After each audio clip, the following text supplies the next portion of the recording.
साथ एनसीपी के कद्दावर नेता प्रफुल्ल भाई पटेल हैं।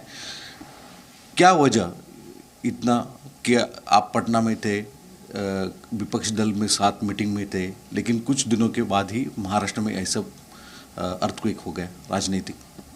नहीं, देखिए, एक बात तो है कि हमारे पार्टी में बहुत टाइम से एक इंटरनल सोच ऐसी चल रही थी कुछ लोगों में। मैं ये नहीं कहूँगा कि हमारे लीडर ने हाँ बोला या ना बोला, मगर देखिए, जब हमारी सरकार भी महाविकास आघाड़ी की जब गिरी एकनाथ शिंदे जी के जाने की वजह से, तो उस टाइम पे भी हमारे पार्टी के सभी विधायकों की 51 विधायकों ने रिक्वेस्ट की थी पवार साहब को कि भाई हम लोगों ने सरकार के साथ जाने की कोशिश करना चाहिए, क्योंकि हमारे डेवलपमेंट के काम होंगे, महाराष्ट्र का विकास होगा।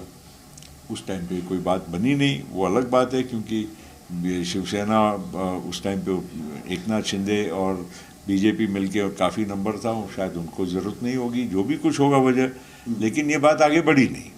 और एमएलएस में तो खैर ये सोच थी ही, और साथ साथ में कई पार्टी के भी लोग चाहते थे कि भाई अगर हमारे महाराष्ट्र की अच्छाई के लिए अगर हम इनके साथ जुड़ सकते हैं तो क्यों नहीं करना चाहिए। बात इस पर खड़ी हो जाती है कि राज्य के प्रदेश बदल हो जाए, ऐसी मांग अजित पवार इन्होंने खुली आमतौर पर की। उसके बाद में सीधे कुछ दिनों में इतना बदलाव हो गया।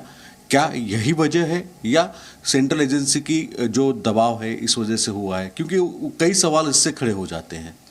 देखिए, एक बात बहुत स्पष्ट है कि अजित पवार साहब ने अपने भाषण में ही कहा था कि भाई पार्टी को महाराष्ट्र में अगर हमको ताकतवर बनाना होगा, नई ऊर्जा हमको देनी होगी, तो मुझे नेतृत्व करने का मौका दीजिए, पार्टी को मैं अच्छे तरह से इसको बढ़ाऊंगा, बनाऊंगा। और क्योंकि हमारे यहाँ चुनाव ही नहीं हुए थे, संगठनात्मक चुनाव ही बहुत टाइम से हुए नहीं थे, जो भी लोग थे वो एडहॉक हमारे कंटिन्यू कर रहे थे, और इस वजह से हम लोगों को भी मतलब यहाँ पर अगर अजित पवार जैसे व्यक्ति का अगर स्टेट को नेतृत्व मिलता तो बहुत उसका पार्टी के लिए एक अच्छी ऊर्जा हमको मिलती। पटेल साहब, आप कह रहे हैं कि चुनाव ही नहीं हुआ, तो आज जो फैसले लिए गए आपके तौर पर, खुद पवार साहब ने आपको और तटकरे साहब को लेकर लिया फैसला, बाद में राज्य के जो कैबिनेट मिनिस्टर हैं उनको भी पार्टी से निकालने का फैसला ले लिया, वो कितना सही है, ऐसा आप मानते हैं? देखिए, ऊपर के पवार साहब के कोई फैसले के बारे में मैं नहीं बात करूँगा, मगर मैं इतना कहूँगा कि जहाँ तक जयंत पाटिल साहब है, ये तो एडहॉक प्रेसिडेंट है, इनकी नियुक्ति तो मेरे ही पत्र द्वारा मैंने ही साइन करके भेजा हुआ है कि भाई क्योंकि चुनाव हुए नहीं थे तो ये फला जितने भी पूरे स्टेट के इंडिया के जो हमारी इकाइयाँ है उनका हमने अध्यक्ष की मतलब नियुक्ति की। तो नियुक्ति मतलब इट इज़ नॉट इलेक्टेड, वो केवल एडहॉक जिसको बोलते हैं।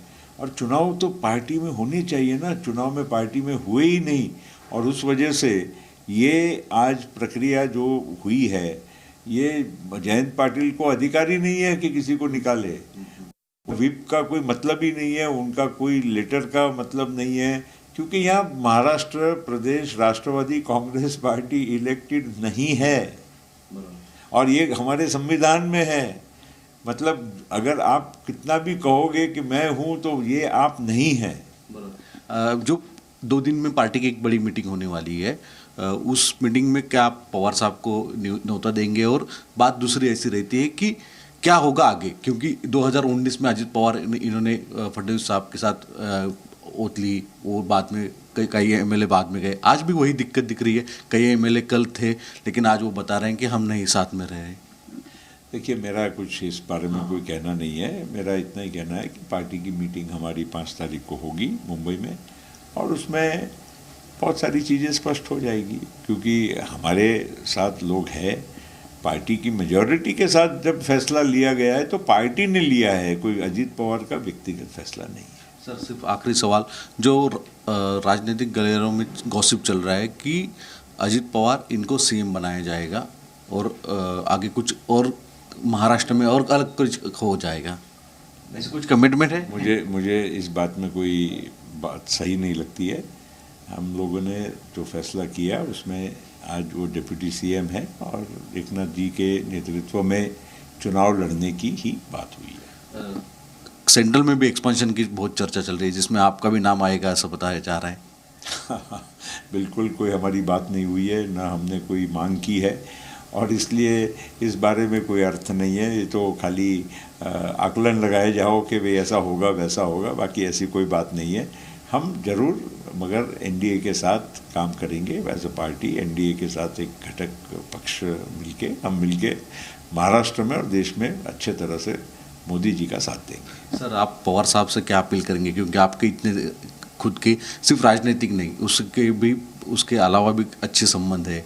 आज आप साथ में एक ही पार्टी में है लेकिन अलग अलग मुद्दों पे चल रहे। नहीं, हम तो चाहेंगे कि पवार साहब के ही नेतृत्व में एक अच्छी, हमारा परिवार वो तो है ही, हमारे गुरु हैं। आज गुरु पूर्णिमा है, हम तो उनको प्रणाम हमेशा करते हैं और करते रहेंगे।